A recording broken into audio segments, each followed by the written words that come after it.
Good to see you. Yeah. What's up, man? Holy cow, these things roll. Control yourself there, Congressman. You're raring to go here. I'm in the transportation industry. I might wind up over there. That's right. Well, let's get to it. Oh, Lord. Yeah, are you ready? Okay. Well, I'm going to go to Congressman Jack. There you go.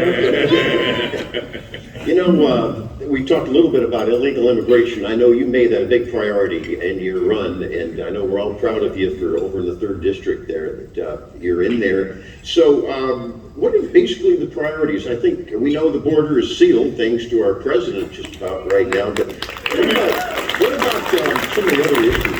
Perhaps the broken entry-exit visa, sanctuary cities. What do you think? Well, first and foremost, I'm going to quickly pitch to my colleague who signed and secured the most pro-border security legislation you can imagine. Very first bill President Trump signed into law was Mike Collins' bill, so I'm going to give it to him in a moment. But I say that because what we did this week, and Mike was a real leader on this as well, but we're trying to turn off an incentive structure that rewarded illegal immigration over the past 4 years under Joe Biden. And you'll hear from Marjorie later today about her work on the DOJ committee. And earlier this week, we had a conversation about NGOs. And again, I'll let her speak to that, but we talked about all of the money that has flowed into NGOs, taxpayer dollars that helped reward illegal immigration. They created an incentive structure. And this week, we passed a bill that finally turns off any loans cannot go to illegal immigrants. You think you don't need a loan for this, but in fact you do. No loans will go to illegal immigrants from SBA. We passed that this week, but I'm gonna,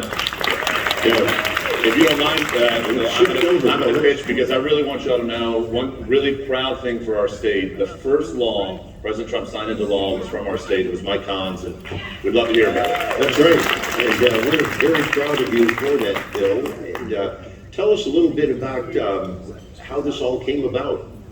Well, I mean, Laken Riley, unfortunately, was murdered in my district at the University of Georgia.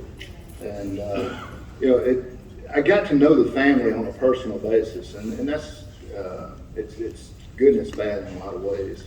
There's nothing you can do. There's nothing you can say to someone like that. But I approached that situation like I do everything in life. I'm a business person, y'all. I mean, I've only been there 2 years. I've spent my entire career just like you in the private sector.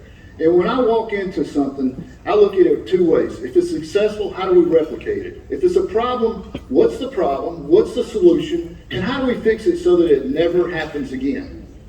And so our team, we took a look at this situation, exactly what had happened, the fact that this guy was picked up for petty theft and crime earlier in sanctuary cities, picked up that criminal trade of his and brought it down to Athens, Georgia, where that mayor and that council and that county government is treating that place like a sanctuary city. They ought to be run out of town. They should have already resigned, but they haven't.